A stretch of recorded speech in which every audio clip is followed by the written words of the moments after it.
Gold, trusted gold buyers. మీరు తాకట్టు పెట్టిన బంగారాన్ని విడిపించి ఈ రోజు ఉన్న మార్కెట్ ధరకు కొనబడను.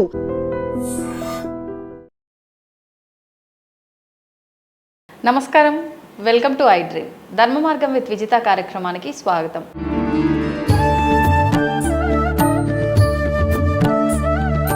ప్రస్తుతం మనతో పాటు ఉన్నారు లలితా ఉపాసకులు, ప్రముఖ జ్యోతిష వాస్తు పండితులు నానాజీ పట్నాయక్ గారు. ఇప్పుడు వారితో మాట్లాడదాం. నమస్కారం అండి.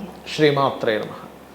గురుగారు, ఇప్పుడు ఈ జూన్ మాసంలో గ్రహాల మార్పులు జరగబోతున్నాయని చెప్పి విన్నాం. కుజుడు కేతువు మారబోతున్నారు స్థానము అని చెప్పి. దానివల్ల ఎటువంటి ప్రభావం ఉండబోతోంది? పరిస్థితుల్లో ప్రభావం ఉంటుందా? ప్రత్యేకించి ఆ రాశికి సంబంధించిన వాళ్ళు ఉంటుందా? ఏంటి, ఎలా ఉండబోతోంది? ఒకటేనమ్మా, ప్రకృతిలో ఉండేటువంటి ప్రభావం అనేటువంటిది ఖచ్చితంగా మారుతుంది. మీరు గమనించండి, ఏప్రిల్ మే మాసాల్లో ఎప్పుడైతే కుజుడు అక్కడ ఉన్నాడో పేరుకి ఎండాకాలంగానే వర్షాలు పడ్డాయి మనకి. ఎందుకు అంటే కుజుడు శక్తి కారకుడు. ఎప్పుడైతే శక్తికి కారకుడు కుజుడు అక్కడ ఉన్నాడో, జలరాశుల్లో ఉన్నాడో, అది జల సంబంధించిన శక్తిని రిలీజ్ చేసింది. ఎప్పుడైతే సింహరాశిలో కుజుడు వస్తున్నాడో, కేతుతో వచ్చి కలుస్తున్నాడో, ఇది ఇచ్చే రిజల్ట్ ఏమిటి? జూన్ జూలై మాసాల్లో అంటే కనుక కొన్ని దేశాలు, రకరకాల దేశాల మీద, ఒక దేశం మీద ఇంకో దేశం విభత్సంగా అటాక్ చేయడం కానీ, చాలామంది జన నష్టం జరగడం కానీ, ఇక్కడ అది కాకుండా మీనరాశిలో మనకి ఎప్పుడైతే శని ఉన్నాడో అది జన నష్టాన్ని ఇస్తుంది. అయితే ఇందులో మళ్ళీ ఒక చిన్న రిలీఫ్ ఏంటంటే, మనం గతంలో చెప్పుకున్నాం, మీనరాశిలో బుధుడు సంచారం వల్ల ఫ్లక్చువేట్ అవుతుంది ఈ షేర్ మార్కెట్ అని. ఈ జూన్ 6వ తేదీ నుంచి జూన్ 23వ తేదీ వరకు బుధుడు గురువు కలుస్తారు. ఈ బుధ గురువుల కలయిక వల్ల ఏంటంటే షేర్ మార్కెట్లో కొంత గ్రోత్ అనేది చూపిస్తుంది. బట్ ఏదైనా డేంజరస్ కాంబినేషన్ అనేటువంటిది ఈ 2 months జూన్ జూలై మాసాల్లో కుజకేతువులు. దీన్ని పిశాచి యోగం అంటారు. అదేవిధంగా కొంతవరకు అగ్ని సంబంధంగా వచ్చేటువంటి ప్రభావం కూడా ఉంటుంది దీనివల్ల. అంటే ఎండలు ఎక్కువగా ఉండడం. ఇప్పుడు చూడండి, మనకి ఏప్రిల్ మే మాసంలో ఎండ కంటే వర్షాలు ఎక్కువ పడ్డాయి, కానీ ఇక్కడ నుంచి ఎండలు ఎక్కువ చూపిస్తాయి. వర్షాకాలంలో ఎండలు అంటే ఈ ప్రకృతిలో ఈ రకమైనటువంటి మార్పులు. అలాగే మనం గతంలో చాలాసార్లు చెప్పుకున్నాము, ఈ సంవత్సరానికి రవి అధిపతి, మంత్రి, రాజు అని. దాని మీదకి ఇప్పుడు కేతు వచ్చేప్పుడైతే కుజుడితో కనెక్ట్ అయి ఉంటాడో, కొంచెం దేశాల్లో ఉండేటువంటి ప్రెసిడెంట్లకు కావచ్చు, నాయకులకు కావచ్చు, వీళ్ళకి ఇబ్బంది వస్తుంది. అందులో ముఖ్యంగా ఈ జూన్ మాసంలో కొన్ని దేశాలకు ఆర్థిక మాన్యం. ఎందుకంటే ఈ కుజకేతువులు కోణస్థానంలో ఎప్పుడైతే శుక్రుడు ఉన్నాడో కొంత ఆర్థిక మాన్యము ఇది కూడా వస్తుంది. ఇక్కడ ఒకసారి వస్తుంది, ఇక్కడ నుంచి 4 months తర్వాత ఒకసారి వస్తుంది. అంటే ఆల్మోస్ట్ సింహరాశిలో సెప్టెంబర్ కంటే కూడా June July August 15th to September 15th అంతే. ఆల్మోస్ట్ ఆగస్ట్ సెప్టెంబర్ ఈ మధ్యలో కూడా ఒకసారి వస్తుంది. ఆ టైంలో కొంతవరకు ఇప్పుడు ఒక నెల, ఒక 4 months తర్వాత నెల ఎలా ఉంటుందంటే, ఏదో నోట్లు మారుతాయట అనేటువంటిది, కొంచెం ఫైనాన్షియల్గా కొంత ఈ నోట్లు ఎక్కడ మారిపోయేది ఉంది. ఇప్పుడు మనకి లాస్ట్ టైం ఇదైన చూసారా మనకి నోట్లు మార్పిడి, అలాంటివి కొన్ని ఇవి కూడా వస్తుంటాయి. కానీ నోట్ల మార్పిడి అయితే ఇప్పుడైతే చూపించట్లేదు అంత ఇదిగా. కాకపోతే నేను అనేది ఏంటంటే, ఈ జూన్ మాసం ఒకటి, అలాగే August 15th to September 15th మధ్యలో ఒకటి, కొంచెం ఆగస్ట్ సెప్టెంబర్ మధ్యలో మనకు ఒక్కోసారి చూడండి స్త్రీల మీద కొన్ని ఇవి జరుగుతూ ఉంటాయి, అటాక్స్ కానీ ఇట్లాంటివి. ఈ విషయంలో స్త్రీలు కూడా కొంత జాగ్రత్తగా ఉండాలి. ఎందుకంటే ఇక్కడ లాట్ ఆఫ్ కాంబినేషన్స్ ఒకటేసారి ఏర్పడ్డాయి. జీవకారక రాశుల మీద ఏమో శని సంచారము, కుజకేతువులు సింహంలో ఉండడము, బుధ గురువులేమో మిథునంలో ఉండడము, ఈ శుక్రుడేమో శుక్రకేతువులకి కోణాల్లో ఉండడము, ఇవన్నీ ఇటువంటి వాటికి దారితీస్తుంది. అన్నిటికంటే ముఖ్యంగా ఏంటంటే, కొన్ని దేశాలు గొడవల వల్ల చాలా మట్టుకు, అంటే పెద్ద పెద్ద అణుబాంబులు కాదు కానీ అణుబాంబులతో సమానమైన బాంబులు వేయడం వల్ల కొన్ని మైళ్ళ దూరం వరకు కూడా జనారణ్యానికి ఇబ్బంది కలగడము, అధిక ఉష్ణాన్ని క్రియేట్ చేసేది. ఎందుకంటే సింహరాశి అనేటువంటిది ఉష్ణ సంబంధించిన రాశి. అధిక ఉష్ణాన్ని క్రియేట్ చేయడం వల్ల ఆ యొక్క విషయం.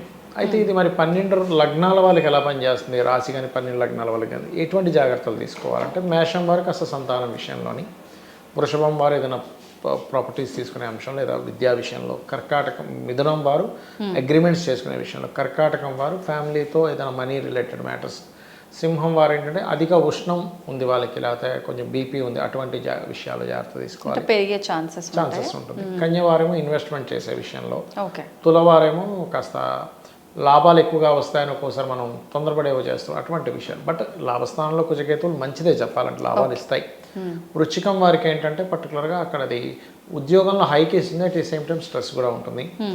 అలాగే మనకి చూసుకున్నట్లయితే ఈ ధనస్సు వారికి చూసుకుంటే కొంచెం ఫాదర్ విషయంలోనే పెద్ద పెద్ద పెద్ద మొత్తంలో ఏదైనా బ్యాంక్ ట్రాన్సాక్షన్స్ చేసే విషయంలో, మకరం వారేమో ఏదైనా ప్రాపర్టీస్ తీసుకునే విషయంలో, యాన్సిస్టర్స్ ప్రాపర్టీ విషయంలో, ఏదైనా ల్యాబ్స్లో రీసెర్చ్ చేసే అంశాల్లో, కుంభం వారు వారి జీవిత భాగస్వామికి సంబంధించిన అంశాల్లో, ఏదైనా వివాహ ప్రయత్నాలు, వివాహ నిర్ణయాలు, పార్ట్నర్స్ విషయంలో, మీనం వారికి ఏంటంటే వాళ్ళ ఫాదరు ఆయన పూర్వజన్మ కర్మ కొన్ని అప్పులు ఇవ్వడం తీసుకునే విషయంలో ఉంటుంది. సాధారణంగా మీన లగ్నం వాళ్ళకి ఏంటంటే ఏలినాడ్స్ అని ఒకటి నడుస్తుంది అనేటువంటిది ఒకటి ఉంది. దీంతో పాటు ఎనీ మీన లగ్నం మీరు తీసుకోండి, మీన లగ్నంలో జన్మించారా జాతకులు అంటే వాళ్ళ లైఫ్ మొత్తము కూడా వాళ్ళ ఫాదర్తో ముడిపడి ఉంటుందండి. అంటే వాళ్ళు బాగుపడ్డా ఫాదర్ వల్లే బాగుపడ్డా అంటాడు, ఇబ్బంది పడ్డా మా ఫాదర్ వల్ల అయిందండి అంటారు. వాళ్ళకి ఒక సంతోషం వచ్చినా, ఎమోషన్ వచ్చినా, లేకపోతే వాళ్ళ లైఫ్లో ఏంటి మీకు జరిగిందని మా నాన్నతో నేను వాళ్ళ లైఫ్ మొత్తం ఫాదర్తో కనెక్ట్ అవుతుంది. అదేదో బొమ్మరిల్లు సినిమాలో అంతా నువ్వు చేసేవు అన్నట్టు అలా ఉంటుంది. సో ఇప్పుడు ఎప్పుడైతే మనకి మీనం వారికి 6వ స్థానంలో అంటే సింహరాశిలో ఈ కుజ కేతువులు కలుస్తున్నారు, అది పూర్వజన్మ కర్మస్థానం కాబట్టి ఇంకాస్త వాళ్ళతో ఉండేటువంటి కొన్ని విషయాలు, ఇంకొంచెం స్ట్రెస్ మూమెంట్స్ కానీ, ఇంకొంత వాళ్ళకి రుణపడి ఉన్నాము అందుకే ఇలా జరిగిందేమో అనుకోవడం కానీ ఇట్లాంటివన్నీ కూడా వీళ్ళకి జరుగుతాయి. అయితే దీనికి రెమెడియల్ పార్ట్ ఏమిటి అంటే ఎనీ లగ్న ఎనీ రాశి వారు కుజ కేతు గ్రహాల దగ్గర దీపారాధన చేయడము, ఉలవలు కందులు దానంగా ఇవ్వడం చేస్తూ ఉండాలి. అదేవిధంగా వీలైనంత మటుకు దీపదానం చేయడం మంచిది. గోవులకి క్యారెట్స్ మరియు గ్రాసం తినిపించడం మంచిది. దీపదానము అని అంటే దీపాన్ని పెట్టి నూనె, ఎటువంటి నూనె? నూనె, నువ్వుల నూనె, దీపాన్ని వెలిగించిస్తారు దీపదానం, అది ఇస్తే చాలా మంచిది ఈ టైంలో. ఓకే, అంటే ప్రత్యేకించి ఏదైనా రోజున ఇవ్వాల్సి ఉంటుందా? వారము అంటే మంగళవారాలు ఇస్తే మంచిది. ఎవరైనా ఏ రాశి వారైనా ఇవ్వచ్చు. ఇంకోటి ఏంటంటే దీపదానం ప్రత్యేకంగా ఎవరికైనా సరే మందబుద్ధి ఉంటుంది చూసారు కొంతమంది పిల్లలకి, అయ్యో పెద్దగా వీళ్ళు గ్రో అవ్వలేకపోతున్నారండి, ఏంటో మందబుద్ధి మా వాడు ఏమీ ఎక్కట్లేదు అంటుంటారు. అలాంటి వాళ్ళు దీపదానం ఇస్తే మంచిది. చెడు సావాసాల వైపు వెళ్ళిపోతుంటారు కొంతమంది, కొన్ని అలవాట్లు అవి. అంటే వాళ్ళకి ఏంటంటే ఎక్కడో వాళ్ళు ఏం చేస్తున్నాం అనే జ్ఞానం వాళ్ళకి ఓపెన్ అవ్వలేదు, అందుకని వీళ్ళు రాంగ్ రూట్లోకి వెళ్ళిపోతుంటారు. అలా రాంగ్ రూట్లో వెళ్ళకుండా కూడా కాపాడుతుంది దీపదానం.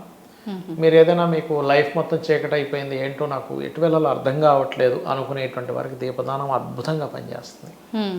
ఇప్పుడు ఆ దానం ఇచ్చేటప్పుడు మంత్రం ఏమైనా చెప్పాలి? వాళ్ళు తీసుకునే వాళ్ళు దీపదానం వల్ల మీకు ఫలానా అగ్నిదేవుణ్ణి దానం ఇచ్చిన, అగ్ని సంబంధించిన దానం ఇస్తున్నాం కదా, అక్కడ అగ్ని సంబంధించిన దోషాలు ఒకటి పోతాయి వాళ్ళకి. ఏదైనా ఇప్పుడు ఎందుకంటే అగ్నితత్వ రాశుల్లో కుజకేతువులు కదా, అందుకని ఆ దోషాలు పోవడానికి కూడా బాగా పనిచేస్తుంది. ఓకే, ఇప్పుడు ఈ దీపం దానం ఇచ్చే దాంతో పాటు ఇంకేమైనా దానం ఇవ్వాల్సి ఉంటుందా? ఓన్లీ దీపం ఒకటి? ఇప్పుడు కందులు ఉలవలతో సహా దీపదానం ఇవ్వచ్చు, అరటిపళ్ళు ఇవ్వచ్చు, కొన్ని ఫలాలు ఇవ్వచ్చు, కొంత వస్త్రం ఇవ్వచ్చు, ఎర్రటి వస్త్రంతో సహా ఇవ్వచ్చు. దక్షిణ ఖచ్చితంగా ఇవ్వాలి, గుర్తుపెట్టుకోండి. ఎందుకంటే ఒక దానం తీసుకున్నప్పుడు ఈ ఇచ్చే వాళ్ళ యొక్క దోషాలు మొత్తం ఆయనకి వెళ్తున్నాయి. వాళ్ళు కూర్చొని గాయత్రి చేసుకోవాలి. చాలామంది ఏంటంటే అయ్యో ఆయనకు 200 ఇచ్చేస్తున్నాం, 300 ఇస్తున్నాం, 500 దక్షిణ ఇస్తున్నాం అమ్మో అని అనుకుంటాం. కానీ ఇక్కడ ఏంటంటే మీరు అనుభవించవలసినటువంటి బ్యాడ్ ఆయనకి ట్రాన్స్ఫర్ అవుతుంది. తీసుకునే వ్యక్తి కూడా ఎంతో శ్రద్ధగా తీసుకోవాలి. వాళ్ళలో కూడా కొంతమంది తప్పు చేస్తున్నారు. ఎలాగా అంటే దానం ఎందుకంటే అక్కడ పక్కన పెట్టేసి మీరు వెళ్ళిపోవడం అంటారు. కానీ నేనేమంటానంటే ఇప్పుడు మీరు ఉన్నారమ్మా, మీరు ఒక అకౌంట్లో మనీ వేయాలి, బ్యాంకులో ఒక మూలన డబ్బులు పెట్టేసి వస్తే మీ అకౌంట్లో పోతాయి అవి. మీరు అక్కడ మీ అకౌంట్ నెంబర్ చెప్పాలి, మీ పేరు చెప్పాలి, వాళ్ళు నోట్ చేసుకోవాలి, ఎంటర్ చేసుకోవాలి, స్టాంప్ గుర్తి మీకు ఒక పేపర్ ఇస్తారు, అప్పుడు మీ అకౌంట్లోకి వెళ్తుంది. అలా కాకుండా ఎలా వెళ్ళదో ఇది కూడా అంతే. గోత్రము, నామము, నక్షత్రము, ఏ పర్పస్ మీద ఇస్తున్నాము, ఏ దానం ఇస్తున్నాము ఆ రకంగా దానం చేయాలి. కానీ ఏదో అక్కడ పెట్టేసి వెళ్ళిపోండి అంటే వీళ్ళు కూడా ఇదేదో బాగుందిలే ఇక్కడైతే మనం దక్షిణ ఇవ్వాల్సిన పని లేదు, ఏదో అక్కడ బియ్యం పెట్టి వెళ్ళిపోతాం, అది దానం లెక్కలోకి రాదు కదా. ఎట్లా వస్తుందండి? నేను మీకు ఇప్పుడు అకౌంట్ నెంబర్ చెప్పాను కదా, అంతే అవుతుంది. అంతే, అక్కడ ఏదో పెట్టేసి పోయాడు, ఈయన ఏదో పట్టుకొచ్చుకున్నాడు. అందులో ఆయన తీసుకునేటప్పుడు మంత్రం చెప్తారన్నారు కాబట్టి ఆ మంత్రం మన తరఫున చెప్పలేదు కాబట్టి ఏ గ్రహ దోషం పోవాలి అనే మంత్రం చెప్పి వాళ్ళకి శుభం కలగాలని ఆశీర్వదించి వాళ్ళు తీసుకుంటారు. ప్రతిగృహ్యతాం ప్రతిగృహామి అని అనుకుంటారు. వాళ్ళని ఇస్తున్నాను తీసుకుంటున్నాను అలా అనకుండా చేత్తో పట్టుకొని తీసుకోకుండా ఆ దానం కిందకి ఎట్లా అయిపోద్ది? మనం ఒక అప్పు ఇస్తేనే ప్రామిసరీ నోట్ రాసుకుంటాం, అంతే కదా. ఏ నోటు లేకుండా ఇస్తే ఏమి ఇచ్చావో లేదా అనుకుంటా, ప్రూఫ్ ఖచ్చితంగా ఉండాలి. ధన్యవాదాలండి. శ్రీమాత్రే నమః. తవ్వండి, తవ్వుతూనే శివలింగం సరే దాన్ని అట్లా కప్పేసేయండి, చూపించదండి. మూర్తి పూజ కాదు, సాక్షాత్ బ్రజేంద్ర నందన భగవాన్ ఉన్నారు మూర్తులు. ఏమీ ఆశించకుండా ఆరాధించే వాళ్ళు కూడా ఉన్నారా ప్రభుజీ? నిజమైన భక్తి అంటే మనకు తెలియదు కాబట్టి